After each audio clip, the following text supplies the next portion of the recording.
It's your home for the first reaction and analysis after the Dogs play.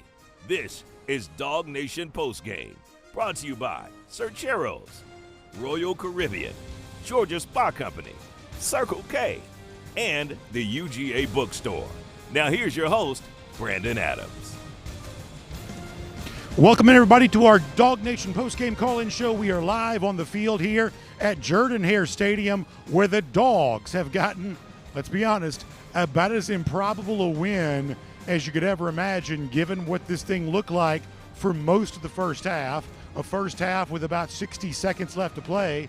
Georgia had only mustered about 20 yards of offense, and yet somehow, some way, from that rubble, an empire was built. Georgia gets a 20-10 final victory here over the Auburn Tigers at Jordan-Hare Stadium.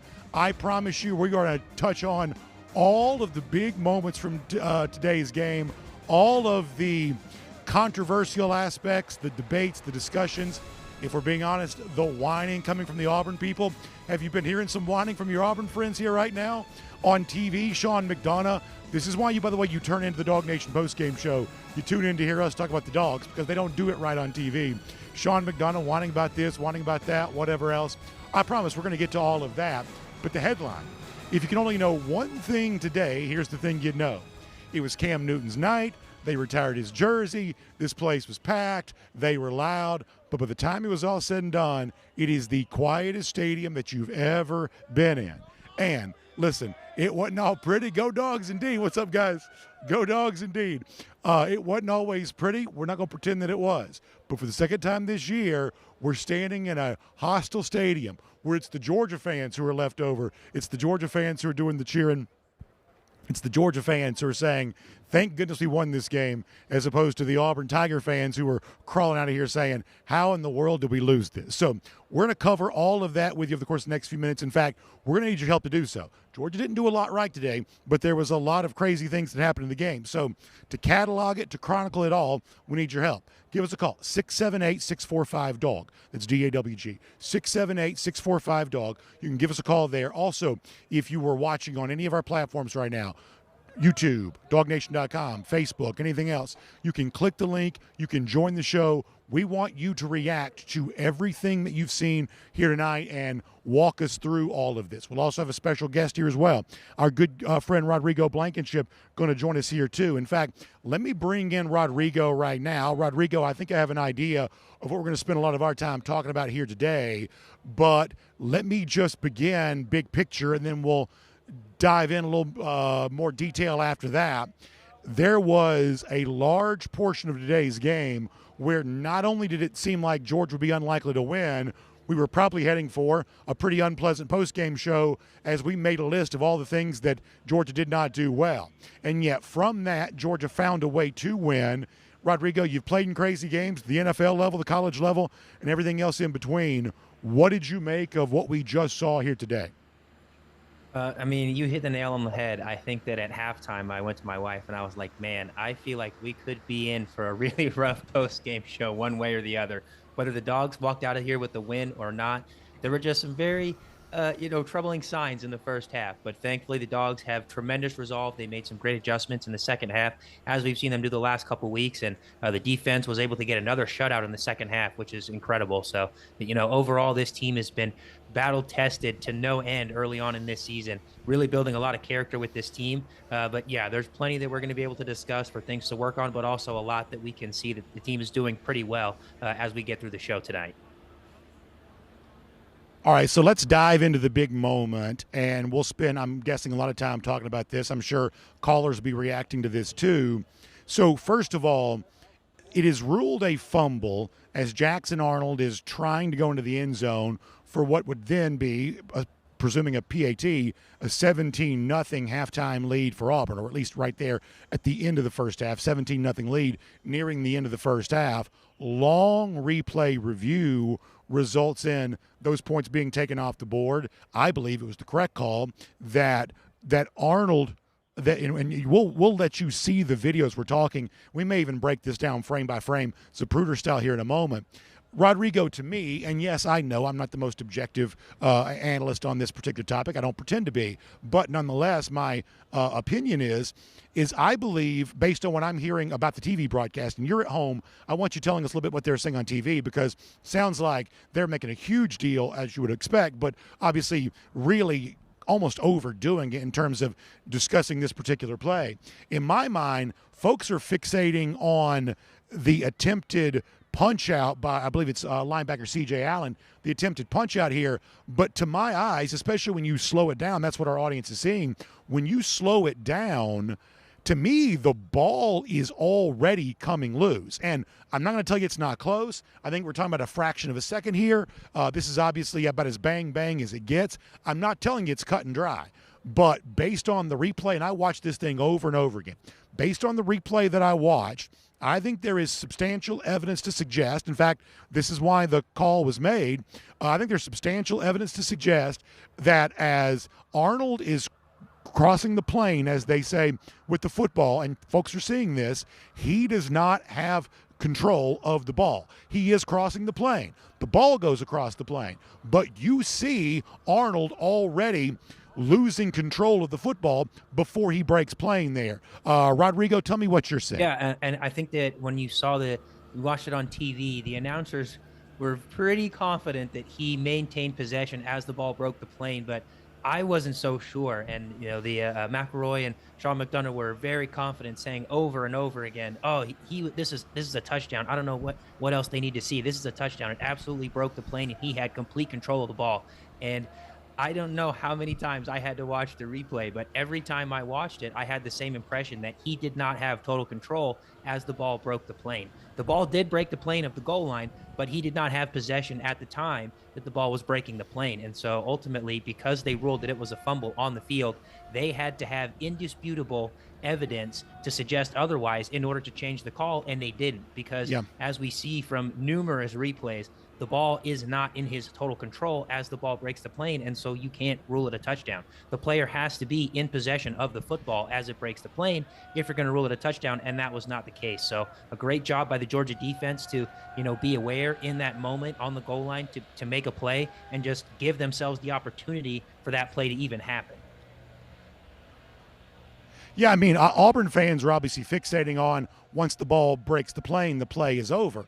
And by one reading of the rule, of course, that's true, but you're also touching on the most important part of that is that also has to presume that the ball carrier, in this case the quarterback, has control of the football while that's happening. And in the replays we're showing, and maybe we can show it again here, in the replays that we're showing, I don't see Arnold having complete control of the ball. He's already lose control. He's trying to regain control of it. This is why, and this is not quite the same that happened on this play, but I'm sure you've heard Rodrigo as a coaching point before, that if you are trying to put the ball across the goal line, the coaching point is always, hey, don't fully extend unless it's fourth down, unless the game's on the line, because if you fully extend right there and then you lose control of the football, not only is it not a touchdown for your team, it can result in a touchback. So, I mean, the coaching point has always been, even though you can extend the ball over, break the play, and get a touchdown, if it's not fourth down, coaches will tell you it's too big of a risk to try to extend that way, because if you lose control of it, it's going to be a fumble. If you relinquish control before it breaks the plane, it's going to be a fumble. And Rodrigo, in this particular case, that's what I believe happened on this play. And if anything, it's Georgia, I believe, that got jobbed, because it's really an inadvertent whistle. The officials, who were a disaster tonight, they just could not maintain control, clearly did not administer this correctly, because I think in a bang-bang play like that, you ought to be anticipating the possibility the ball might come out. They weren't. They didn't realize the ball had come out until they'd already blown the play dead. If anything, it should have been a live ball, and frankly, it should have been, in my belief, a Georgia touchdown. Yeah, I think that it probably could have been. As you said, the referees should be aware that anything can happen down on the goal line, especially when Auburn is lining up for a QB sneak, or, kind of their version of the tush push or the brotherly shove, as we've seen from the Eagles, with Jalen Hurts. So when they were lining up for it, I was like, oh man, anything could happen on this play. And sure enough, chaos broke loose. And as you said, the referees definitely kind of blew the whistle prematurely, because they were assuming that something had happened that would have led to a score. They were assuming that Auburn had scored the touchdown and they were just going to need to go back and review it, but they blew the whistle prematurely. And then sure enough, we have a Georgia player streaking down the sidelines and going and scoring a touchdown of his own. And so the referees definitely did not execute that play to how they should have. And, as you mentioned, all throughout the night, the officiating was not great on both sides, really. I hate to admit it, but I do think that Auburn got gypped on a couple plays, but I also do think that the Dogs got gypped on multiple occasions as well. So the officiating was subpar tonight. Hopefully I don't get fined for those comments, but was not a big fan of the officiating in this game. No, I get what you're saying. And listen, I have the ability to be somewhat magnanimous here too, in that, listen, if I'm an Auburn fan, I'm obviously dejected and devastated that touchdown was taken away. It was clearly a close call. I believe it was called correctly, at least in terms of judging it as a fumble. But it's a close call. I don't dispute that. But let me tell you, Rodrigo, what I think ends up being kind of the story of the game, though, was how Auburn responded to that. If you watch the halftime interview with Freeze, Hugh Freeze, the Auburn coach, as he's going in on television, his body language was horrendous, and clearly he was shaken and jarred by what had happened, almost begging for some good fortune to kind of come the way of his team. I thought his body language was terrible. It's obvious that's the same body language he took into the locker room, and I thought in the early stages of the third quarter, Freeze made an incredible blunder on what he thought was supposed to be a targeting call on Kyron Jones on a third down stop. A second down stop that would have set up a 3rd and 1. He called a very early second half timeout, trying to get the officials to review the play. They ultimately did not do that. How valuable would that timeout have been for Hugh Freeze late in this game? But he wasted it in the early stage of the second half because he wanted to try to get a replay review to get a targeting call. He was upset because he had obviously been on the wrong side of a targeting call near the end of the first half on that final drive for Georgia. I thought it was a total loss of composure from Hugh Freeze at that moment, and I don't think it's a coincidence that the body language of the head coach also resulted in a situation that, for whatever ineptitude that Georgia showed offensively in the first half, Auburn essentially matched that in the second half. Their juice, their energy was completely gone, and in my mind, Rodrigo, that's a team feeding off its head coach right there, who clearly, I think, lost composure after the way the first half ended, and I think he set the tone for how Auburn would respond to that in the second half. Yeah, I think you're absolutely right. I think that the way that he presented himself in that interview going into halftime was not great. I certainly would not have wanted that to be our head coach in that situation if we were in Auburn's shoes. I wouldn't want Coach Smart to have that body language, to have that attitude with the reporter going into the locker room, because, as you said, that's what he's presenting himself to his team when he goes into the locker room. And so I do think that the players were feeding off of that when he got into the locker room. They're like, man, we got screwed. Like, everything is going, no, we can't do anything right. Everything is going against us, in that turn of events that we had with the fumble at the goal line and everything that preceded that. I think that Hugh Freeze, lost composure a little bit, and I think that you definitely saw that kind of proliferate out to the rest of the team, and where they lost composure in the second half. I mean, when you look at the penalties, I think that penalties were a great indicator of, composure or lack thereof for a team, especially being the home team. And I believe Auburn finished with 11 penalties for 110 yards, or something to that nature. By the end of the game, there were just so many penalties that accumulated in the second half, and you could see that it was lack of discipline, a lack of composure, or frustration on behalf of the Auburn players, and they just added up over the course of the second half, and really allowed.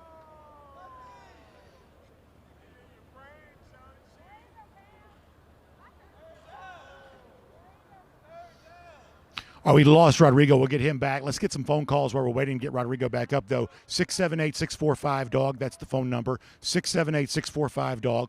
Also, click the link. You can join us. We'll react to, and I promise we'll get to what Georgia did not do tonight, because that's obviously part of the discussion here. This was not a good performance from Georgia. We're not going to pretend that it was, but it's still really good to get a win, and we're not going to apologize for feeling that way either. Hopefully we can do both those here tonight.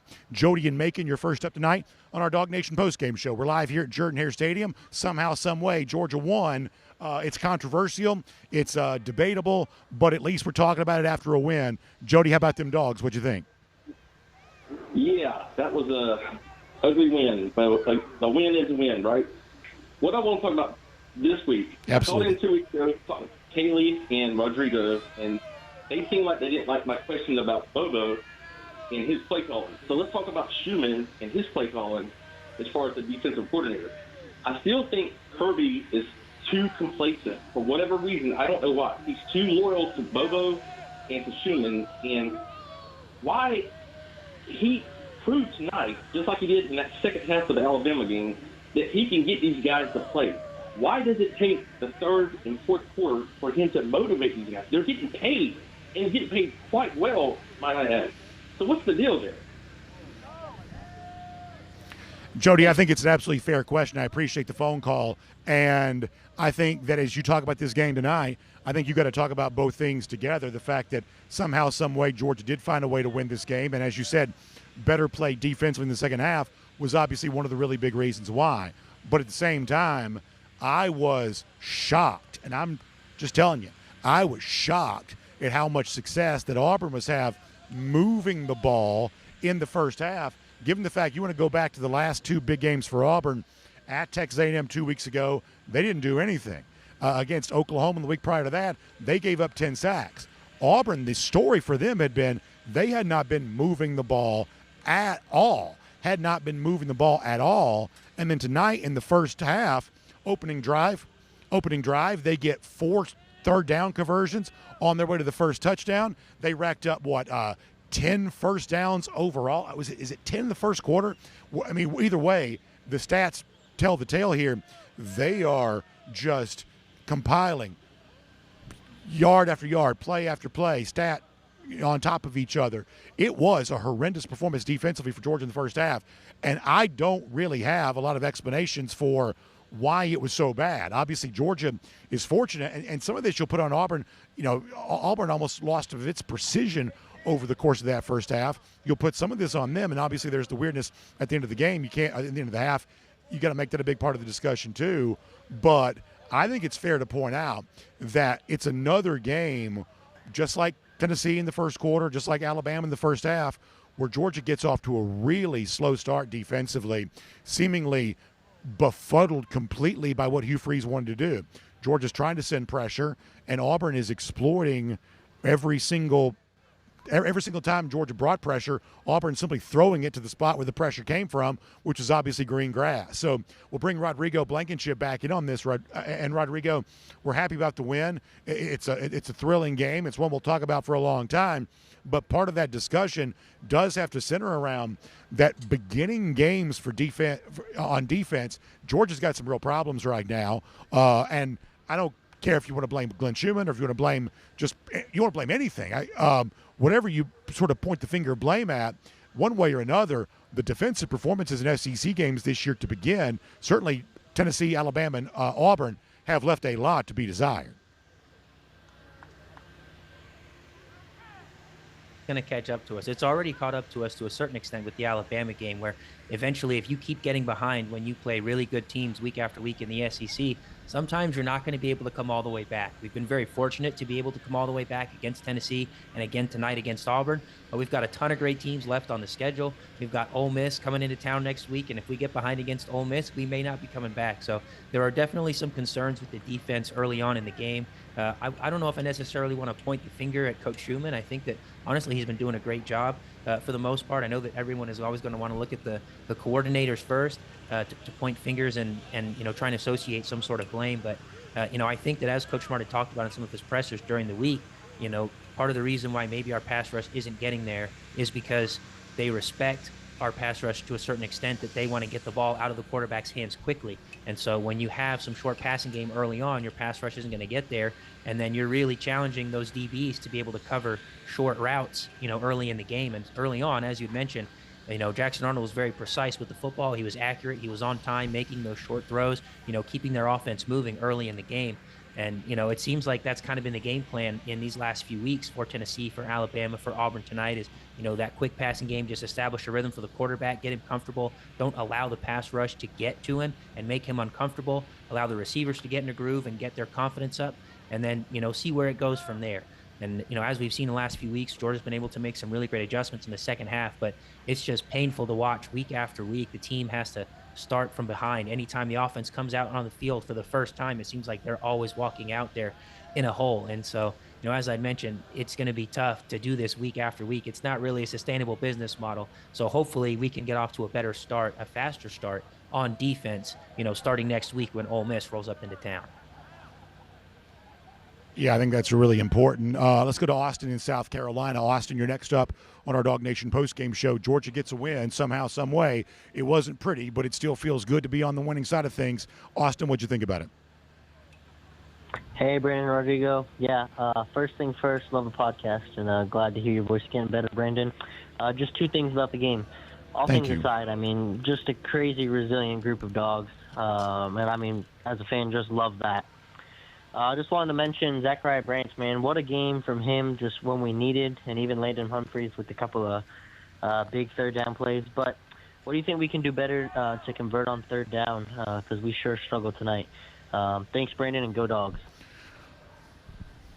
Austin, thank you so much for watching our show tonight and being part of Dawg Nation Daily during the week. I really appreciate that.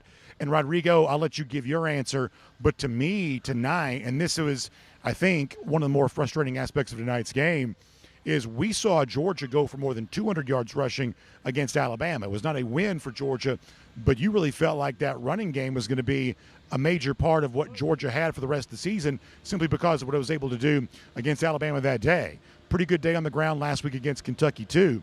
But the running game, for the most part, was non-existent today. I had Georgia late stage of this game for less than 60 yards rushing. I believe that's right about where they finished. Georgia did not run the ball at all today, so at least, for the most part. So if you want to be better on third down, convert more third downs, keep more drives alive, I think you've got to make third down a little bit more manageable than you're able to do today. Georgia just could not get it going on the ground. We saw a lot of Josh McCray. I believe that McCray finishes as Georgia's leading rusher, and you'll see those rushing stats on the screen right now. But this was not a good day for – it ends up being Gunner Stockton after the touchdown that puts him over the top as the leading rusher. But the point here is that one of the reasons why you're going to have a hard time converting third downs is you're not running the ball well enough on first and second down to make third down more manageable. After being very good at that over the course of the last couple of weeks, the fact that that wasn't a major component of what Georgia was able to do today, I find that to be a pretty big disappointment. Yeah, you took the words right out of my mouth. If you want to be better on third down, you have to be able to execute better on first and second down to put yourself in favorable situations on third down. That's something that Auburn did really well early on in the game. Their first 4 or 5 third downs were all, 3rd and 2, 3rd and 3 or less. And so when you're in a really good position on third down, that's going to allow you to have a lot better chance to convert on third down. And it was almost the exact opposite for us on offense, where most of our early third downs in the game were 3rd and medium to 3rd and long. And so you're just making it very difficult on your offense to convert in those situations because you feel like those are typically, obvious passing situations, and the defense is able to play that a little bit better. But we saw later in the game, Georgia was able to get into some 3rd and short, 4th and short situations, and so you're able to be able to convert in those cases. If you want to be better on third down, you just have to be better on first and second down. That was something that Auburn showed us how to do really well in the first half, and then we were able to do that a little bit better later in the game. Looking forward next Saturday to be back at the UGA bookstore. Obviously, big autograph signings taking place each and every week. And next week before the game against Ole Miss, that'll once again be true. And, of course, if you want to stop by the UGA bookstore to get stocked up, to look sharp in your best Georgia apparel, whether it's the Peter Millar, the Onward Reserve, the Horn Legend, the Nike Coaches gear, the Southern Tide, so many of the great apparel makers that are making good-looking UGA gear, you can find that at the UGA bookstore. We'll also see you next week for our DawgNation postgame show. Once again, at the UGA bookstore. We'll look forward to seeing you there next Saturday, hopefully talking about a win for Georgia against Ole Miss. And don't forget, you want to check out the customized jersey shop, too, for football jerseys and other sports. You can get the special names put on the back, the special patches put on the jerseys, all kinds of customization options. You can get that with our friends at the UGA bookstore as well. Back to phones we go. Lucas is in Savannah. Lucas, how about them Dogs? Help us make sense of this wild win that Georgia got over Auburn here tonight. Hey, BA. Thanks for having me on here. I haven't seen you since at the bookstore at the Ole Miss game when we destroyed them after the media thought it was going to be a close game. But I'm sitting here with my father-in-law that's an Auburn fan, and I hate watching games with him because I consider him bad luck. Because the last game I brought him to was at Jordan-Hare when we got blown out before we beat him in the SEC championship. But tonight, I was kind of worried in the first half. He was cheering a little bit too hard, but we shut him down in the second half. And I'm just glad that the defense rallied, and we were able to put some points on the board. But, you know, I miss the days of Monken when we're putting up 45 points a game.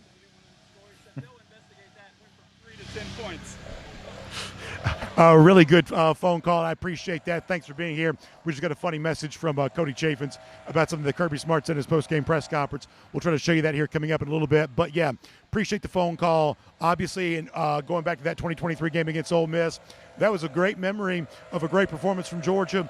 This one, not quite as great a performance, but obviously we hope it turns into a very good memory. Georgia fans certainly reacting here hot and heavy right now. Let's keep the conversation going here. Let's get Jack and Chris in Tennessee. A lot of Jack coming out of Tennessee. Let's get Jack and Chris in Tennessee here right now.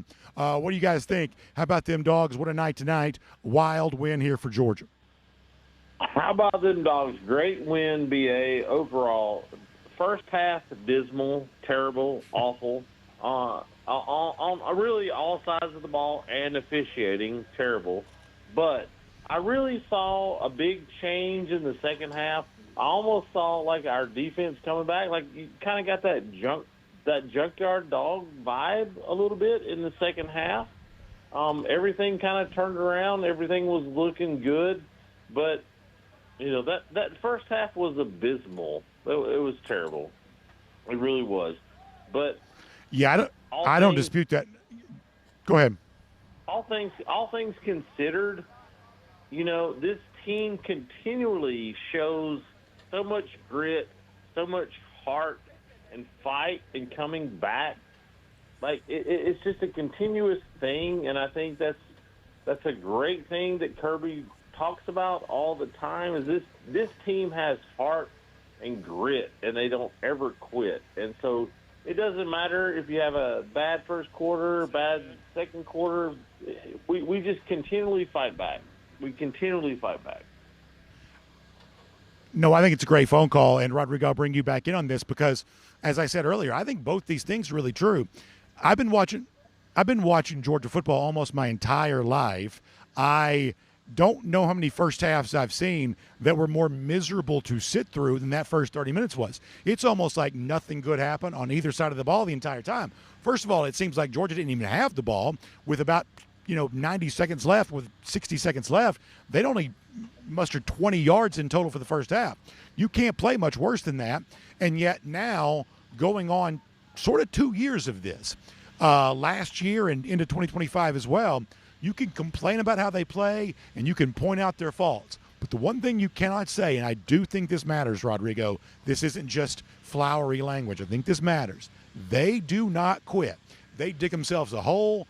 They make it look ugly, but they do not stop fighting. And in the second half, they played almost as well defensively as they had played poorly in the first half, and that's at least got to count for something. In fact, it's probably got to count for a lot.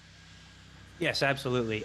Like I said, I think that this team's resolve and this character of this team is really being shown in all of these tight matchups that they're in week after week. And you need some of that because when you're in the SEC, you're going to be playing quality competition week in and week out. And so you need to be battle tested. You need to know that your guys are going to be able to step up and make plays when their number is called. And sure enough, we saw that time and time again, especially in the second half. Humphreys making some big plays, Branch making big plays. We finally got a big play from Noah Thomas. I know that everybody has been asking for him to be a contributor on offense, and we got a big play out of him as well. So, when our playmakers needed to step up, they stepped up in big moments and in big ways in this game. And I do think that that's a great sign and a great indicator that this team can have success and they can achieve those highest of highs on this season because you have your playmakers answering the bell every time they're called upon. Along those lines, Kirby Smart told the media in his post-game press conference a moment ago what his message was to the team after the game. This is what Kirby had to say. Really proud of these guys. Take questions. Coach, what did you tell your football team after that win? I'm not allowed to say that. I did that a while back, and I got reprimanded by my mother. So I'll use much better judgment this time and just tell them that I was proud of them. There were some guys in that room that played hurt, injured. Bo continues to play both sides. Micah's hanging on by a string. Monroe went out on an injured ankle. Drew Bobo came back to a place that that he was committed to once, and it just it meant a lot to me to have these players go out and play the way they did. What did it look like for the coaches to instill confidence at halftime? What defense? And we'll come back. We'll come back and hear a little bit more from Kirby Smart maybe a little bit later on. But obviously a throwback to the 2019 game, which Rodrigo, you were still there in 2019? Yeah, you were still there in 2019. So you were in the locker room for the original, as we call it, the HBTFD, after Georgia beat Auburn in 2019. You would have been in that locker room. Kirby apparently saying he said that again, but he didn't want to say it out loud to the media because his mama wasn't happy with him. You were in the locker room for the first HBTFD from Kirby right here at Jordan-Hare Stadium. I'm right about that, right? Yes, absolutely. I was there in 2019. We walked away with a win. It was a tremendous environment as it was tonight. Auburn is always a booger when we play them at Jordan-Hare Stadium. They were in 2019 and they were once again tonight. But yes, thankfully we were able to walk away with wins in both of those cases. So how about them Dogs, the clean version tonight? Yeah, exactly right. The clean version for us here on the show, but apparently Kirby brought that back out for the locker room again. And before you go back to the phones, I'll also say this, Rodrigo, that Kirby also mentions Monroe Freeling, among others, playing banged up tonight. We know how hard it's been for Monroe coming off that ankle injury to get back onto the field. The fact that he was able to give Georgia the effort that he was able to give them, certainly very impressive. We may have to move here. I'll tell you what, let's do this. Rodrigo, why don't we get a final thought from you? We're going to have to move our camera because, I don't know, all these schools now got to do the leaf blowing. So we're going to move our camera. Rodrigo, final thought from you on what was a pretty improbable Georgia win overall. Final thoughts. I mean, I think we're going to have to get back to basics on the run game. We were kind of stuffed in the rushing attack for this game, which was unfortunate to see. But hats off to Auburn for committing to stopping the run in this game. We had to find some different ways to win, but I'm really impressed overall with the different guys that were able to step up and make plays for us tonight. And hopefully that can continue, especially when we get ready for Ole Miss coming into town next week. All right, Rodrigo, I always appreciate your analysis. It's certainly a crazy night. We're trying to make sense of that. I look forward to doing this with you again after the Ole Miss game next Saturday. Appreciate your time here tonight on our DawgNation Postgame show. We always love the chance to speak to you. Yes, thanks so much for having me on tonight. Go Dogs. Go Dogs indeed. Okay, so here's what we're going to do. If you're on hold, I want you to stay where you are. If you want to join us to be a part of the conversation, we're going to give you a chance to do that. 678-645-DAWG. That's 678-645-DAWG. Join us on the show here tonight. We want you to speak to us. I've got to move because they're going to move us over here. So we're just going to slide over a few feet. So give me 60 seconds to run my ad, pay a couple of bills here. It'll also give me a chance to reposition our camera out of the way of whatever it is they got to do. And we'll keep it rolling for you tonight. So give me 60 seconds. If you're on hold, stay where you are. We'll get back into the controversy at the end of the first half and everything else. All of that coming up. 60-second break, then we're right back to your phone calls. I get it. We all want to do our research online before buying anything. But if you're in the market for a hot tub, trust me, you'll be glad you came into Georgia Spa Company to see their inventory in person. You just got to get your hands on them, see them, envision which model will fit your home and your lifestyle best. Talk to one of our consultants who, I promise you, will bring up considerations you never thought to consider. I'd also recommend taking a test soak. So come on into Georgia Spa Company. I promise you'll be glad you did. Big games deserve big meals, so let Sercheros make it happen. It's friendly Tex-Mex, served fresh every day. Sercheros Catering can handle the crowd, so it's perfect for your tailgate or watch party. Order online, pickup, or delivery. Sercheros is Georgia grown with over 30 locations throughout the state, bringing you fresh Mex, bowls, burritos, tacos, and more, with over 25 fresh toppings, customizable, just the way you like it. So find a location near you at Sercheros.com. That's Sercheros.com. If you're thirsting for It's Only Tuesday, that meeting should have been an email, and really need something to go your way level of refreshment, we definitely have that. When you're feeling the heat, Circle K makes your day. This is DawgNation Postgame, brought to you by Sercheros, Royal Caribbean, Georgia Spa Company, Circle K, and the UGA bookstore. Welcome back, everybody. Jordan Hare Stadium, Auburn, Alabama. Georgia wins 20-10, spoiling Cam Newton's jersey retirement ceremony tonight.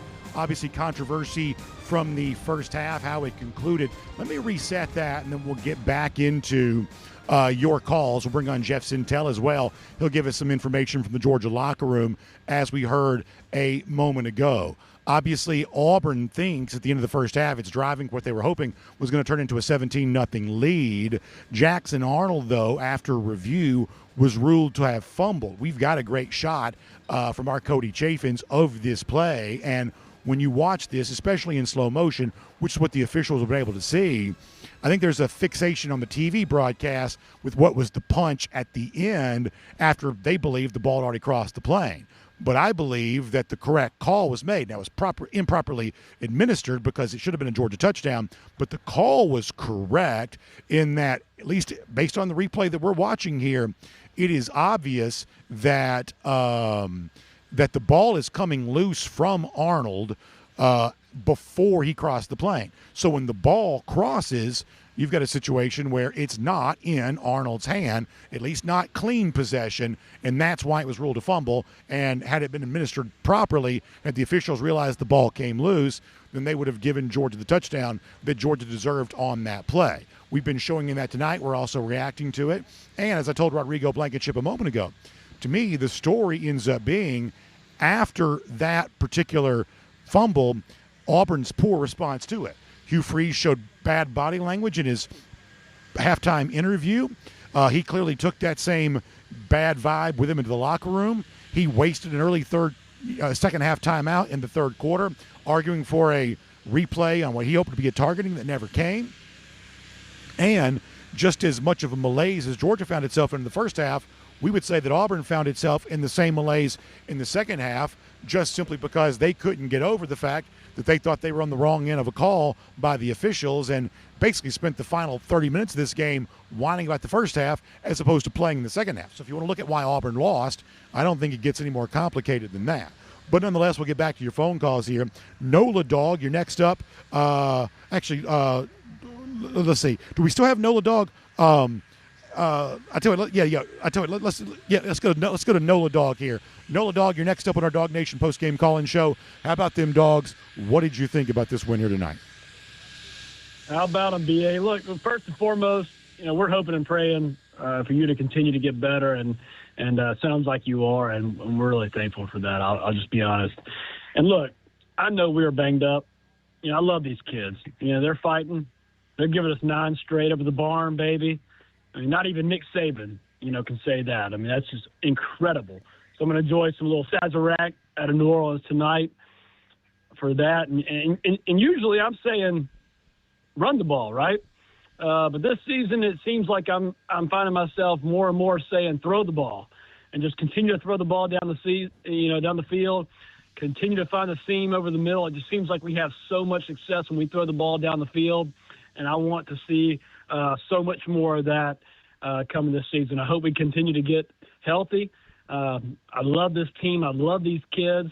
I love the fight that they have, and they don't give up in the second half. And I just think there's great things to come, BA, and I'm hoping to be a part of it. So go Dogs, and let's sick them, baby.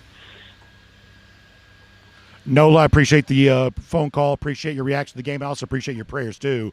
We're getting better slowly but surely. It's loud down here tonight. I feel like I'm having to shout over all of the leaf blowers and everything else, and, of course, the sadness in the room. Going to try to speak over that as well. We'll bring Jeff Sentell in on this, and as Nola Dawg said, just wants to see more from the playmakers there on offense, and tonight was a night that was in really short supply. This was not a good performance from Georgia. It's a memorable win. It's one we'll talk about for a long time, but when we talk about the win, we won't talk about Georgia doing a lot right. Now, they played much better defense in the second half. Give them credit for that, but this was a mess in every way you can have a mess. Absolutely a mess. I mean, with like a minute 30 left in the first half, I think Auburn had 20 minutes of time of possession. They had almost 200 yards. Georgia had 20. And, there's so much to unpack about this one, Brandon. I see you guys have already played the bite where Kirby had to use his ivory soap version because he got reprimanded by his mother First of all, it was a very emotional Kirby Smart in the Georgia locker room. He shared a story, Brandon, of him going with his son Andrew today to a small town in Alabama, not too far from here, I guess, with his son Andrew. They wanted to bring state troopers with him, but he wanted to go with Andrew. There's a ball field named after his late father, Sonny Smart, at one of his first stops in his coaching career. They went down there, they had a moment, they took a picture, and Kirby said it really got his mind off the stress and what was happening to unpack in this game. First of all, Brandon, you're absolutely right about mess. And Georgia acknowledged that.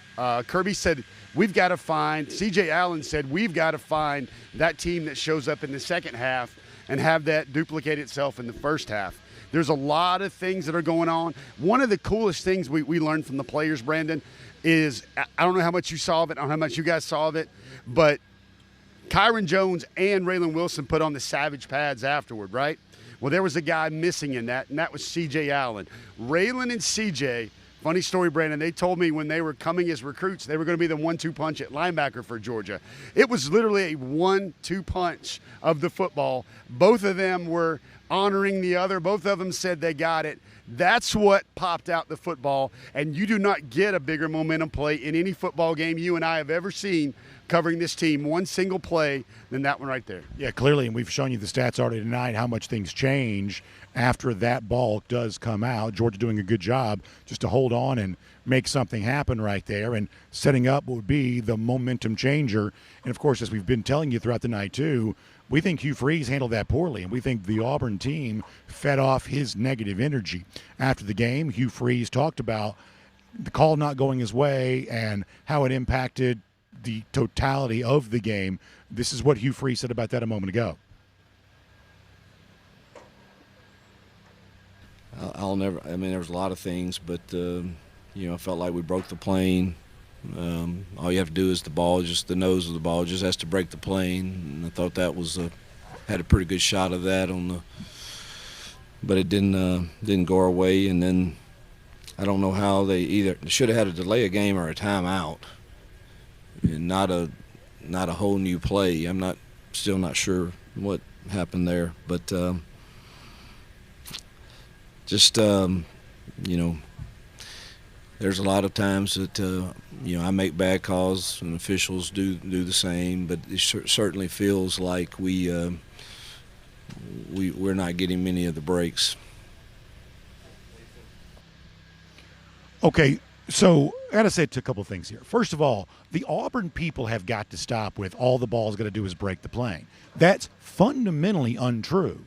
All the ball has to do is break the plane if you are controlling the football. And the call from the officials is that the ball was not being controlled. And I'm sorry, you have to tie yourself in a pretty big knot not to understand that. Speaking of tying yourselves in a knot, how is Georgia able to possess the fumble at the end and then the play blown dead when Kyron Jones picks it up?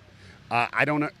People are circulating that the line judge blew it dead. Yeah, just poorly administered by the officials. They made the right call on the fumble, but they weren't looking for the fumble, and so therefore they had blown it dead. It was just improper administration. And to kind of flesh that out, improper administration, what Brandon's trying to say there is what they've been doing recently is they let the play go out. They let it continue, and then if they have to snip something out, they have to correct something, they can, but they let the play continue there. I mean, that's a lot of Twitter warriors going back and forth on that one. I'll tell you what I told Rordrigo Blankenship, and if you're on hold, I promise we're going to go through a bunch of calls because I know a lot of folks have been on hold for a long time. The coaching point, and this is not quite what happened here, but the coaching point for a reach a ball across the plane is, hey, you better not fully extend it unless it's fourth down, unless the game's on the line, because if you try to reach across and you lose control, not only do you not get a touchdown, it could be a touchback. That's the coaching point, because just breaking the plane is not enough. If you break the plane, the ball goes across. That's not enough. So you got to stop with the idea that, all you got to do is break the plane. And then the other thing you heard Hugh Freeze say there is on the Kirby Smart timeout thing, which was probably not great. But listen, Georgia didn't get anything from that. On the subsequent play, Georgia got the play called back because of the what do they call it, blocking the back or whatever it was. Georgia got penalized. Georgia didn't get anything from the timeout call. So, the idea that they should have been called for a timeout and weren't, A, when it's all said and done, they didn't need the timeout, and B, not getting the delay of game ended up not hurting Georgia because they got called back for penalty anyway. Yeah, I wonder, there are, and Kirby even called it, he didn't address any sort of Hemingway when he said it, but it was a tale of two halves. And what he talked about, all that griping's great. We've been in so many football games, Brandon, where, okay, you still had a 10-3 lead at the half, and it was almost a mirror image of the apathy Georgia showed in the first half.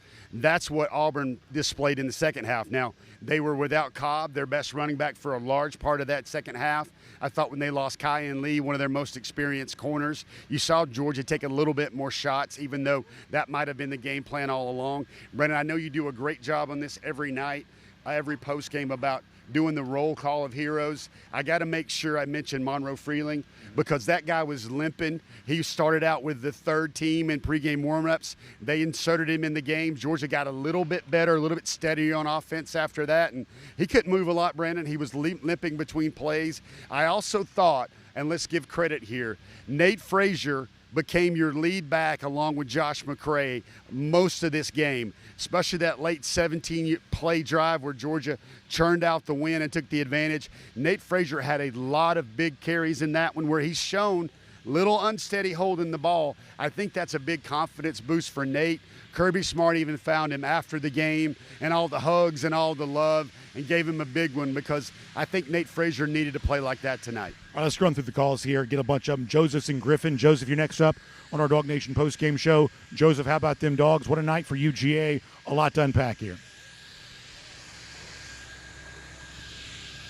About them Dogs, DA. Yeah, man, this was a good game. How about them? Like I was telling everybody, man, this team is a team in progress. We still got to hang in there. We got a tough game coming up against Ole Miss next Saturday. But yeah, we fought and got a good win. We had some good. They came back in the second half, like what the hair on fire, but we got to stop doing that, because it's about to give me a heart attack. But I'm glad we won the Dogs. Yeah, Joseph, I'm happy about that too. You love being able to see that, and I think that Joseph does a good job of chronicling what a lot of people have said today, which is you can go through all that Georgia did not do well, and yet you're still talking about this after a win. You got to get better. Georgia's getting better, maybe in some respects, although tonight perhaps a step back in the wrong direction, but at least we're able to have this conversation after a win. 20 unanswered, Brandon, right? 20 points unanswered. They hold the opponent scoreless again in the second half. Brendan, I want to share another moment of snarky Kirby. I know you always love a good snarky Kirby story. I don't know how Kirby was paying attention in this part of the game, but when they played that between the third and fourth quarter about how hard it is to play in Jordan-Hare, and they had coaches talking about, like, this is a tough place to play. That place can get wild. They had Nick Saban. They had a lot of coaches. Kirby actually said, man, I love playing here. I hope they put that on the board and show recruits all the time. I love playing here. I love coming to Jordan-Hare, and I hope they show it on the board next time. Very good. By the way, speaking of Kirby Smart, he also talked about the fact that Georgia continues to get off these slow starts, building itself big deficits. Obviously, that's something they want to stop, and next week against Ole Miss would be a good chance for that to begin. This is what Kirby Smart said on that topic just a couple of minutes ago. I don't know. I wish I knew. I mean, I would tell you if I did. I asked the team that question afterwards. We got to get it solved, because it's hard when you're this style of team to play catch-up. It's not really who you are. But we got to get better.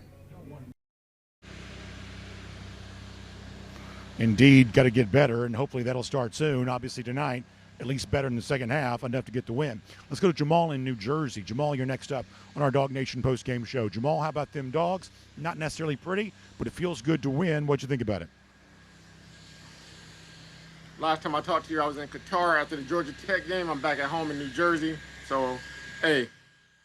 Welcome back home. Hey, I'm glad to be home, man. Hey, I think we can wrap this up in with the 3 R's. I think we can talk about the rush, the refs, and the resilience of this team.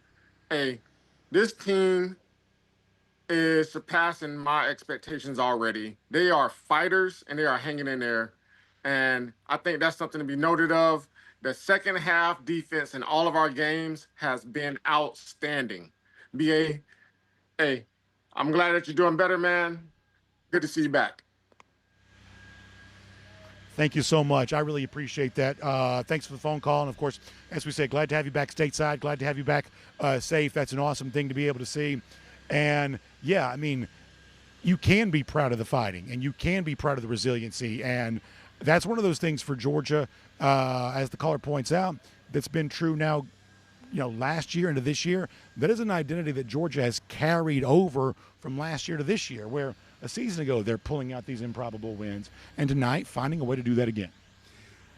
Brandon, I mean, one of those things you wonder about, first of all, the players were so loud in the Georgia locker room that Kirby, in the middle of his press conference, said, can you go tell them to quiet it down a little bit? He couldn't hear questions coming in. Just trying to give you guys a picture of everything, Brandon. I got a question for you, Brandon. Were you watching the game, I believe it was the 1996 game, Jim Donnan, and when the dog snapped at Robert Baker in that corner of the end zone? You might have been here. You may have been watching.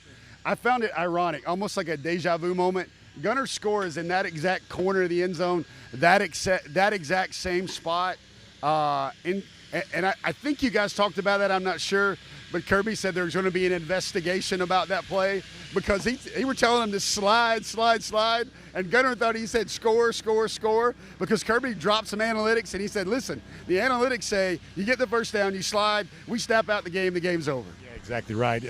Not the first time that someone scored after Kirby told him to get down. Obviously, Kaylee Ringo back against Alabama, an example of that. Let's go to Matt in Augusta. Matt, you're next up on our DawgNation postgame show. Matt, how about them Dogs? What'd you think tonight? Resiliency is, the resiliency of this team is just unbelievable. I mean, it is something that needs to be studied in books one day, in the history books. Love the Dogs, love everything about the Dogs. BA, I love your show. I try to catch it live every day, but I just can't because of work. I love the Dawg Nation. I will say though, I've had a couple spats with your keyboard warriors who run your thing because on there I go by Mike, and they want to call me a Florida fan and everything else. So I'd appreciate it if you talk to them because I'm definitely not. You can see right here, I drink Powerade, not Gatorade. I love it. So if you could talk to them, I greatly appreciate it. Other than that, go Dogs. We will. Go Dogs. Listen, I appreciate you being here. Thanks for being a part of Dawg Nation Daily. I love the fact that your Georgia fandom comes through and true. I certainly appreciate that. And, Matt, I appreciate being a part of the show here today. How about our guy, William Perry, who, by the way, not only on the show, but I actually saw him here at Jordan-Hare Stadium a couple of moments ago. Now I think he's been forced to exit and vacate the premises. William, how did it feel to be on the plains tonight? What did it feel like to celebrate this improbable Georgia win? And I'm guessing outside the stadium you're still celebrating it here right now. Absolutely. And for Auburn to have Flavor Flav on the halftime show, I thought was amazing. And Brandon, we were in there in the stadium, we're watching you. You had Cam Newton right behind you as you're doing the show, so you need to make sure. I sure did. Make sure you still have your laptop. So double check your bag real quick because we don't want that to get away from you. Oh no! No! Oh, that's Jeff, very funny. You know that video they showed? They talked about, all due respect to Nick Saban, he said Jordan-Hare is haunted. Well, if it's haunted for Georgia fans, it must be Casper the Friendly Ghost because we win in this place every time we're here. How far does it go back? And Shanna wants to give you all a closing thought of what was the closing thought on the game? Now, I would just Let's hear you, Shanna. I understand that right now we're a second half team. Right now, I would settle for us being a second quarter team. So I'd like to see us step up in that matter. Absolutely. I think that's a great idea, y'all. I appreciate the call. Y'all enjoy the celebration. That's good stuff. Yeah, if we can just move the second half comeback to the second quarter comeback, all of a sudden it gets a little bit easier, right? Maybe play 3 quarters instead of just 2. Well, I mean, if Georgia can get up 20-0 and then hold them scoreless in the first half and then Auburn eke out 10 points in the second, that would feel like a traditional Georgia football game. Brandon, I'm curious. You have social media feeds. You monitor everything. I hear some Munson dancing in the back of my brain. What it means by that is like he's like, oh, you admit it, we were goners, you knew it. I wonder how many people like walked away from their TV screen. They went and walked the dogs. They were like after that first half, which was at the brink of, I mean, a whisper away from being down 17-0, and to have them come back like that. I know memory banks of being jogged. I could only think of Alabama last year as a kind of competitive apathy performance in the first half. Ole Miss maybe in some stretches as well, and then you got to go back a long time before you saw Georgia just not even able to counterpunch or show any life. And again, the much-discussed fumble changed everything. So before we go back to the phones, we also do have Kirby Smart talking about what is obviously going to be one of the more memorable pieces of video from this game, what appeared to be him signaling for a timeout. Or maybe this is just the way we clap now. Maybe as Georgia fans, we just kind of clap like this. That's our new way of clapping to support our coach. Maybe that's what it is, I say tongue-in-cheek. Kirby offered, I guess, something by way of explanation for what his side of the story about whether he was calling for that timeout or not. This is what Kirby Smart said about that. Yeah, they're clapping. So I told them before the game, if these guys clap, it's a penalty. They can't clap because it will false snap. I've lost games on that before in this stadium. And I told them, I said, if they clap, I'm going to tell you. I got somebody in the box watching every play. They were clapping. So I ran over to him and said, they're clapping. They're clapping. And he thought I called timeout. And so I wanted to make sure he understood it. Go lip read. Because I'm screaming, they're clapping, they're clapping. I didn't need a timeout because we were going to get it off before the shot clock. It was 2-1, and we were going to get it off before the play clock ended, and I didn't need a timeout. It was the fact that they were clapping. I wanted them to call it because it's a penalty. So, listen, he's right about that. If they are clapping, it should be a penalty. But as far as whether he was calling for a timeout or whatever, only he knows on that. I will say this, whatever he's saying is pretty convincing. He certainly sells it well. I'm not sure if it's true or not, but he certainly sells it well. Let's go back to phones here. James is in Niceville. James, you're next up on our Dawg Nation postgame show. How about them Dogs? Georgia wins 20-10. Craziest game you'll ever see. Cam Newton goes home sad. We love that. What'd you think about it? Well, I was just saying about the last play. It the first half wasn't that great, but the last play when Gunner Stockton ran for that touchdown, that sealed the game, and he should be praised for that. He played his heart out. No, I think you're he left it right there on the field. Yeah, James, it's a good phone call, and I appreciate you being with us. I think you're right about that. It's an example of what Georgia did all night long, which is just enough. When they were on the verge of getting knocked out, they find some way to stay in it. Auburn had its chances to knock them out, and they didn't do it. And then finally that score puts the capper. And I'm telling you, I'd never been to a stadium. I thought Neyland Stadium got quiet a few weeks ago. I'd never been to a place that got so quiet, so fast in that moment. And not only is Georgia going to sneak out of here with a win, Georgia's going to win by double digits in a situation in which it seemed like for a while they might get run out of here. Now, as Kirby Smart tells it, his message to Gunner Stockton was a little bit different of, hey, why don't you slide right there, or why don't we run out the clock, and that way we don't have to worry about giving the football back to Auburn. Kind of a funny thing from Kirby. Sometimes he gives you some pretty good personality postgame. This is Kirby on what he told Gunner as far as maybe sliding, letting the clock run to 0, as opposed to getting that touchdown. This is what Kirby said postgame. Go down. We won the game. So they'll be sending people to investigate that one because that's a 3-7. It's a 3-10 score, but we were thinking slide. He didn't hear us say that. We told all the players that we're going to get the ball, and Gunner thought we meant if we score, we win. And I was saying if we slide, we could snap. We didn't have to. All we do was nail the ball out. They couldn't stop the game, so we had to go out and play those defensive snaps for no reason. That's another analytics. So I believe that's the first time we have gotten a point spread reference from Kirby Smart. A lot of coaches make those kinds of references all the time, in joking and serious. I believe that's the first time we've gotten a point spread reference from Kirby. I think it is, Brendan. I know that's one of the subject matter you follow very well. I don't think he was talking about an investigation into his technique or anything else like that. He's joking when he says it, but he's obviously aware of that taking a knee as opposed to getting a touchdown put Georgia to the pay window. You know, Brendan, I want to bring up a point. Now, Jay and Cody have done a great job of just feeding the bites from Kirby. He was very matter of fact. when he said something about, people brought up Noah Thomas. Great to see Noah Thomas catch a ball. But he's like, I know everybody wants to see explosives. I know they want us to see us dial them up and make explosives everywhere. We're going to practice them. We're going to call them. We're going to script them. But he said, that's not us. He says, what we are is a pound the rock, run the ball type football team. He said what you saw at the end. Can you be a little explosive? Would that be okay? Yeah. Would it be okay to be just a little bit explosive? How about some explosive runs while you're pounding it out, Brandon? But he said what you saw. What happens when it happens from most of night to night? In fact, let's hear Kirby on with Noah Thomas. This is Kirby a couple minutes ago. Everybody makes a big deal, and that kid has worked so hard. He is in the huddle every game talking to defense, special teams. He's full of energy. He practices so hard. There's not one thing that he's not doing right. And we have got to do a good job of him. And we did take some shots to him tonight. I thought he could have came down with a one. I thought it was close to a PI. We're trying to find ways. We did have a PI. So he had one that was a PI and one that wasn't, and those were both passes for him. And then he had the override he called that he almost scored on. So we're going to do the best job we can to give those guys shots. We got to protect it and keep our quarterback upright, and he's got to hit them.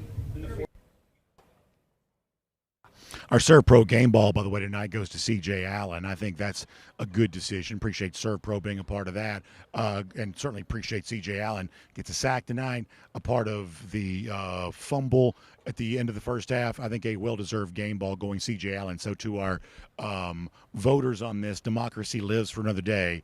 Pretty good job on C.J. Allen tonight for that. Can I have a tongue-in-cheek alternative there for that one? Not that we don't disagree with that call. Perhaps the replay official probably plays a huge part of that as well. I get the point that you're making. I'm also being told that maybe this wasn't the most democratic of processes. You know what? I'm okay with that too. A little aristocratic rule, not the worst thing in the world sometimes either. Let's go back to phones. How about Garrison's in Vegas? Garrison, you're next up on our DawgNation Postgame show. Garrison, how about them Dogs? What'd you think tonight? A lot to unpack from a crazy, crazy win for Georgia. How about them Dogs, BA? Slow start in the first half. There's plenty of times where I'm wondering what Schumann's got in his pocket, what Bobo's got going on. But at the end of the day, how lucky are we, and you say it all the time on the DawgNation broadcast, that we have the greatest coach in college football right now, that we can go into these games, and as frustrating as it is after a first half like that, you can still have confidence that we have the best college football mind that's in the controls. And I think that's just, I don't know, as frustrating as it can get, it is just the coolest feeling ever. And that at times I think we need to soak it in more, that how lucky we are to have Kirby right now. No, I think that's exactly right. And I appreciate the phone call, and I think you say it very well. It's thrilling to be able to win that game because I don't know against what I think is a pretty good team in Auburn. Maybe they're not, but I think of them as pretty good. In their stadium, crowds lined up against you. I don't know you can play much worse than this and still win. So in a roundabout way, that does speak to coaching, the fact that given every chance to give up, to tap out, Georgia just didn't do it. And I do take some gratitude in that. I really do. And I'm glad he said that too, because I do take some thankfulness from that. So this is one of the things I try to do with BA after the games. I try to pull out, excuse us, as Zoysa in Bermuda is falling from the sky here at Jordan-Hare Stadium. But, Brandon, which one of those wins this season feels more like pulling out victory from the jaws of defeat more? The Tennessee game or Auburn? Which one of those feels like? Well, they played a lot better against Tennessee. They were darn lucky to win that one too, but they played a lot better against Tennessee. They did not. No doubt about it, because one half Georgia was basically flatline on offense. But which one of those do you feel was more fortunate? Which one of those do you feel Georgia skated through thinner ice to get to that one? Well, it's tonight. In fact, we'll show it to you. Look at the statistical change when you go from the fumble, what Georgia had not done, to what it was able to do after that. So we'll show you that on the screen. You'll get a chance to see that for yourself. Just a massive change. I mean, you're essentially 10 times the total yards.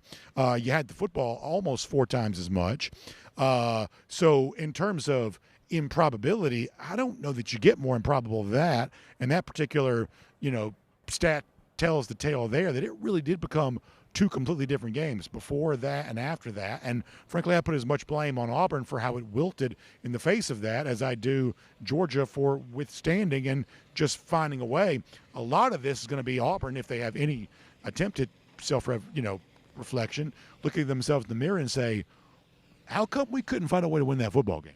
You know what I heard, Brandon, right around here as Georgia took the game over and late in the fourth quarter? There were a lot of Auburn fans probably feeling the sting of the 9th straight defeat to the Georgia Bulldogs, where they said, if we can't win that one, how are we ever going to beat this Georgia football team again? And I thought sometimes those words rang pretty true tonight. And by the way, we'll go back to the phones after this. That final scoring drive, and I'm in a lot of ways glad that Georgia was able to punch it in for this reason. That's a 10-minute drive, y'all. So 17 plays, 10-minute drive. You go from about, almost 13 minutes on the clock down to 2 minutes on the clock. On a night when Georgia didn't do much, that's a big boy drive in that spot. Well, let's go back to the phones here. Robert's in Ohio. Robert, how about them Dogs? You're next up on our DawgNation Postgame call-in show. We're live here at Jordan-Hare Stadium. What did you think about this Georgia win? Hey, Jeff, BA, I appreciate y'all having me on the call tonight, and I would just want to say, go Dogs! I am coming down next weekend. I cannot wait to come down next weekend to watch this game and possibly see y'all, too, as well. Dogs, they did defense amazing towards the end. I love what they did towards the end. And the offense, Gunner can throw that darn ball. I love me some Gunner. I just want to know, what time is the dog walk, and what time should I be there? Well, listen, we're glad to have you coming down here for the game. Looking forward to that. For the 3:30 kick, dog walk probably get going about 1:15 or so next week. So everybody's going to be looking forward to being back in Sanford Stadium and getting a chance to have one of the biggest games in the country.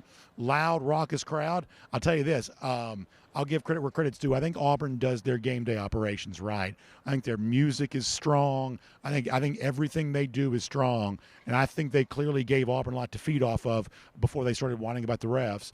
And I think the challenge for Georgia next week is to make their home field advantage to that game against Ole Miss just as strong, and I'm glad that Robert's getting a chance to come down and be a part of it. What did you think? I was shuffling between sides. It looked like the stadium went dark for the halftime crowning of It did. Of Cam Newton. It looked like the middle of the field was lit up. There was green neon lights everywhere. Yeah, they had a lot of laser show type stuff. And they brought him up in the middle of the field out of darkness. Was that a really cool moment? I don't think I saw that part, but I did see the lights out. But I didn't care about seeing Cam getting his jersey retired.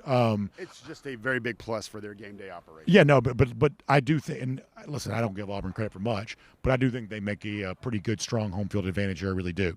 All right, we're going to show you some highlights from Georgia's victory here coming up in a moment. Let's go back to phones for now, though. Kenny's in Valdosta. Kenny, you're next up on our DawgNation postgame call-in show. Kenny, how about them Dogs? What'd you think? Hey, first of all, I want to give a big shout-out to my buddy Reb Benton for winning the club championship at Kinderlee Forest in Valdosta. But a second question Good job. is... That's awesome. Oh, yeah. Schumann. Everybody gives hate on Bobo. But before the fumble, Georgia had 12 plays. Schumann's defense is gas. What are we going to do about the first half Schumann defense? Listen, I think it's a great question. And, Kenny, I'm going to try to fumble around and give you a good answer. But the truth is I really don't know. Jeff, they're, to begin games, not good on defense at all. Now, thankfully they get better, but I can't tell. Is this let's be honest. Damon Wilson has a good game for Missouri today. Has a couple sacks, recovers a fumble. Is this about missing the game-wrecking player? Is that what this is? Or is this about teams figuring out the Glenn Schumann defensive game plan? You at least have to consider the possibility that that might be true. I mean, I think it's got to all be on the table because it's well past, no one's ever going to be as good as the 2021 Georgia defense was. It's not that they're not good by their previous standard. They're not even good by the typical college football standard. And I don't take great pleasure in saying that. Y'all know how much I love Georgia, how hard I root for Georgia to win these games, and how much I love talking to y'all after Georgia wins. I'm not kicking them around just to score some easy points here and take some cheap shots. I'm just saying that it is now open season and very fair to discuss why they're not playing better defensively, especially to begin these games. So, Brandon, kind of a hot talking point there. Myself and another media member on the sidelines went back and forth trying to figure it out because what was this, the 5th straight week, Brandon, where an opposing quarterback who had been struggling gets hot on the Georgia defense, looking like maybe the second coming of Tom Brady in the first half. I feel, and I'd love to hear healthy debate on this, I feel that Georgia tries to protect its defensive backs. That's the way they're designed defensively, to protect the defensive backs. Of course, there's not a Kamari Lassiter back there. There's not Malachi. There's not a Dan Jackson back there. But at some point when Georgia starts getting extra crispy in the throw game early, you might as well pressure the guy. You might as well come after the guy. It seems like they were tonight. And then Auburn was just making them pay for that because half of what Auburn was having success with was the little stick route from the tight end. Like it's the most unimaginative, boring route imaginable. It's literally just a tight end running to green grass, and there was acres of green grass where the tight end was going to. It was the easiest, it's not even really a route. It's just literally just go stand on some green grass, and they were feasting on that on Georgia. Wasn't a brilliant athletic move or a play or a route. And, Brent, there was a sequence there. Do you remember that part where they get a big gain, but there's a holding on Eric Singleton? They back him up 10, and then they get a false start, and it's 1st and 17.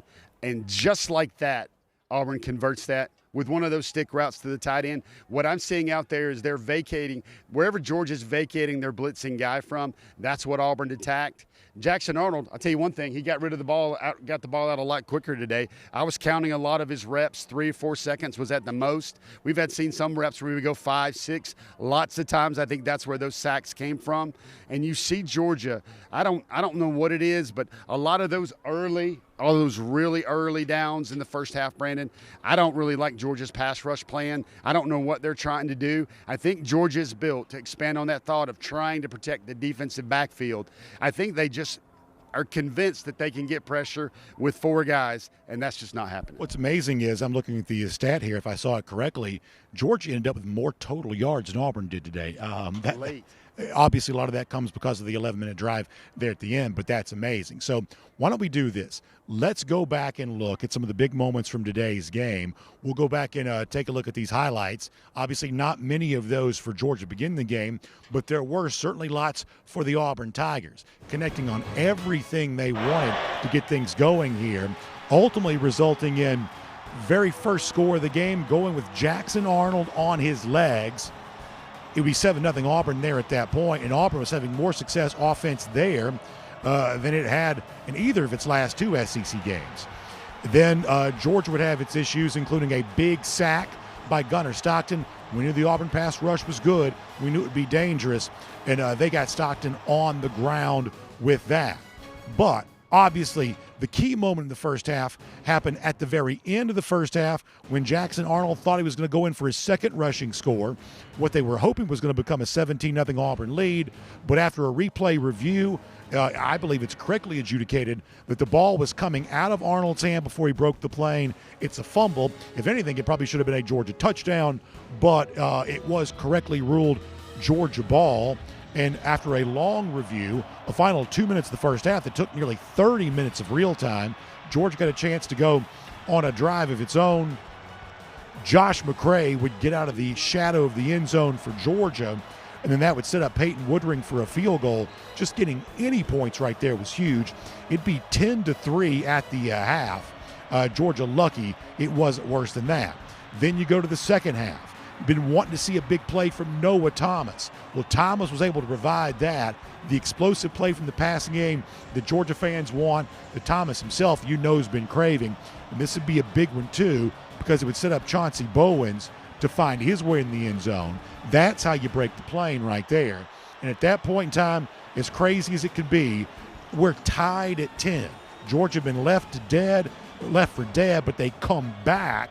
Now we're all tied up. And then the defense would get new life, including a rare sack, C.J. Allen. He was our ServPro game ball winner. That sack, one of the reasons why. And then it was Peyton Woodring's turn again, this time from way out, about 53 yards. and now it's 13-10 Georgia. And then long 16-play, 78-yard drive. Had to have Nate Frazier come up big for you to be able to do that. And, of course, that created the opportunity. Gunner Stockton with his legs diving for the pylon right near where we're standing here right now, and that's how it would come to an end. Georgia gets the 20-10 lead there at that point, and, of course, needed one more defensive stand. You'd get it from Christian Miller. Georgia now 5-1 on the season after that thrilling game. A little bit ugly, but somehow, some way, you find a way to win it, and boy, aren't we happy about that. Let's have a quick group discussion, Brandon, because I can see a lot on the field, but I don't see all the replays you guys do see up in the press box. You know that first play from Jackson Arnold where he's right on the goal line and that was reviewed ad nauseum? How close was that? What was your vantage point? Lord, at this point in time, I don't remember. I mean, that one's going to be overshadowed a lot, right? But, I mean, Georgia ends up allowing only a field goal right there as well. I'm going to tell you a funny story. I know we don't have video of this one up on our social platforms yet. Brendan, I asked C.J. Allen, I said, how long do you think you and Raylan are going to be talking about your 1-2 punch, your punch out? It's going to be great when it shows up on YouTube, Brendan. So remind me of this. Who had the good punch first? That's C.J. that punched it first? I don't think they ever really know. They said they hit it simultaneously. Yeah, but one of them had the real punch because what Sean McDonough, by the way, how much did he, I set the broadcasting industry back today, but they're fixating on, let's watch it again here. So we're going to watch it here right now. It's going to be a little bit hard to tell just from this here, but I mean, to me, it's obvious the ball's coming out. So it's CJ first. So it's really, if we want to be, keep it kayfabe here, we got to give C.J. Allen the credit for because their argument is Raylan Wilson's knocking the ball out. The ball's already broken the plane. So once again, to keep it kayfabe here, it's C.J. Allen who actually lodged it. Hold on, though. I'm getting tripped on one thing right there. C.J. Allen is the one that dislodged the ball that made when the ball is breaking the plane, not in his possession. Right. And so then Raylan pops it out. So is that what we're saying here? But no, that negates the Raylan Wilson. There you go. They just turned the lights off. Boy, it's been a rough year for us on the road. Not exactly the happiest folks here for us on road games the last couple of years. All right. The fourth quarter. All right, let me do this. Friends at Roll Crib, we obviously appreciate them. We're going. Can y'all even see me? Is it pitch black dark? We're going to be in Utopia the Seas in April. We hope that you're able to join us there. So we got a little candlelight here. I'm telling you, all we do is come on the road. We're trying to do a good show. We're trying to talk to our audience. Boy, people get their feelings hurt so easily these days. It's amazing. It's amazing. So we'll see you in April, Utopia the Seas. There you go. Look at Kaylee. Kaylee's not even 100% today, and she's helping us get some light here.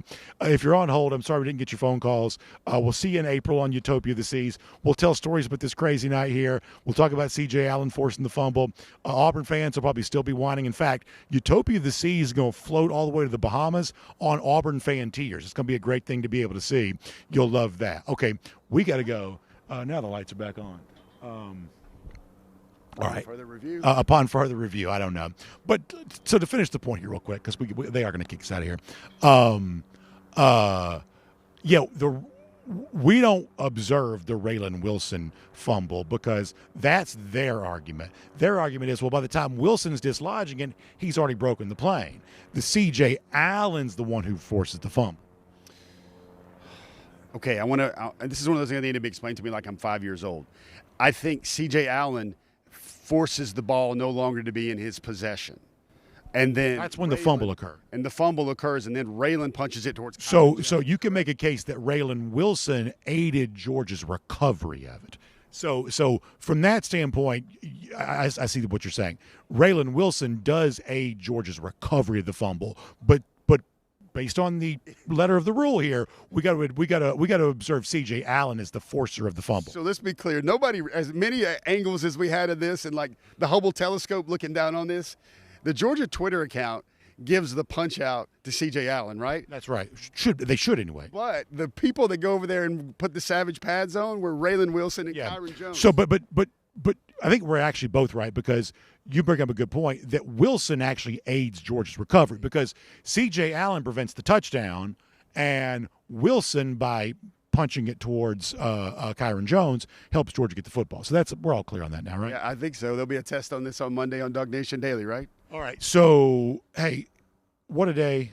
Crazy. We're going to be back to Georgia by dawn, I hope. Brandon, you traded your vocal cords a little bit for another Georgia win, right? You made a deal. I literally, listen, I don't feel great right now. I may not be able to talk tomorrow. But honestly, so many of you have been so nice to say kind things. Let me bring in Kaylee Mansell here, too. Let's see if we can squeeze some folks in. Kaylee, we played some of the audio you got from Hugh Freeze a little earlier. As we get ready to say goodbye here today and get ready to make our way back to Georgia, how about some final thoughts from you? I'm still trying to process what just happened in front of our eyes. Like, this is going to be the game moving forward that now, like, nothing surprises me with whatever happens on the field. And I just feel grateful in most ways to have just witnessed something like that. I mean, I know it wasn't probably the way that people thought it would play out, but if you're a Georgia fan, just be excited that you escaped tonight with a win. I mean, Hugh Freeze made it pretty clear that they just find a way to lose games, and I don't think that he took enough accountability for the things that went down in the second half. I thought he was terrible. Like, I understand the controversial calls, but there were also some bad calls on the Georgia end, too. I thought the refs tonight in general were bad. Freeze wasted his first timeout, and we said this earlier. How much would he have liked to have had that timeout late in the game? But he's begging for a targeting review, burning a second-half timeout as if it was and you know, I think that he came into the press conference already knowing that they've had one game with a controversial call, and so it feels like the SEC is doubling down on him. But also, there's a certain degree of accountability that you have to take when you can't find a way to win these close games. Like, it ultimately comes down to talent. And even one of the Auburn reporters with Jackson Arnold present was like, at some point, you're going to have to make a switch, even in critical positions. You know, when does that come, and how do you hold yourself accountable? And he said, I show up to work on Monday. I did not think that was the great way to handle that, but I thought it was Hugh Freeze at first, but it was actually an Auburn media member that called the Kirby situation the phantom timeout. What does it matter? But so, like you said this a minute ago, somebody explain this to me. Okay, so maybe now Georgia fans, we all just clap like this. Maybe that's how we clap now. But let's say that he was calling for a timeout and didn't want to use it there. A, they didn't need to call it later on. They were winning. They're going on an 11-minute drive. B, the very next play, Georgia got a penalty for the blind the blindside block. So, which I don't think was a blindside block. But even if it wasn't, the point is that, okay, video review, and I don't mind saying this, seemed to show Kirby Smart calling a timeout. Kirby Smart had a very good explanation for that post-game. I don't know if it's true, but he certainly made it sound believable. You know, will obviously take him at his word. But the point is, like, what is the obsession with this? Let's say that the officials got it wrong, because honestly, they probably got a lot wrong tonight.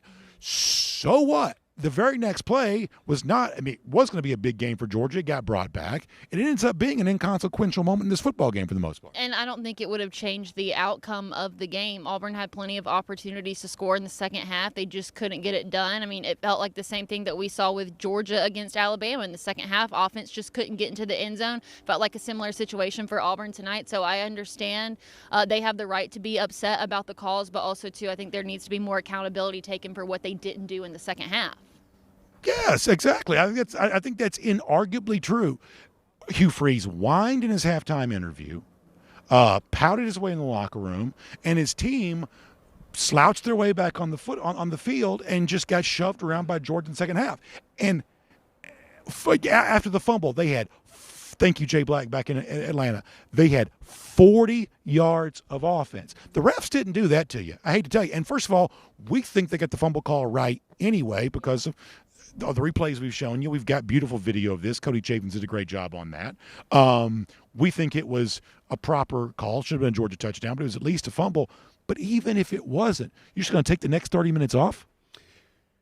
I agree with everything everybody's saying here about not looking good, Hugh Freeze, mismanagement, hurting his team, everything else. I talked to several reporters here that have been covering Auburn for a decade or more, Brandon. The question before the game as we're getting ready to put our work up I asked them, I said, is this a pink slip game for Hugh Freeze? And they said no. But the combination of how he looks, how the team performs, how well he coaches the team against Georgia and Missouri are going to decide whether this regime is going down the drain in the middle of this season, Brandon. I don't know if he's going to call it snake bit. I don't know if he's going to say officials. That game coming up next against Missouri is not going to get any easier, and he's got to find a way to get his football team prepared, but also culture as well, not to go sideways when things don't go their way. But at this point, are they even going to give him the opportunity to do so? Because we saw Billy Napier save his career with a win at Texas. I feel like if Hugh Freeze got that win tonight, that's maybe the case Hold for on, him. But Florida beat Texas? No, I'm sorry. Texas A&M. Florida beat Texas A&M? No, Florida beat Texas. Last and they week, have yeah. saved Billy Napier's job. I think Hugh Freeze was hoping tonight the same would happen for him, and Yeah. that's where a lot of the visible frustration came from. I mean, he looked like he was on the verge of a meltdown walking in there. I mean, his body language was miserable. Yeah. All right, we got to go. Anybody got anything you want to say before we go?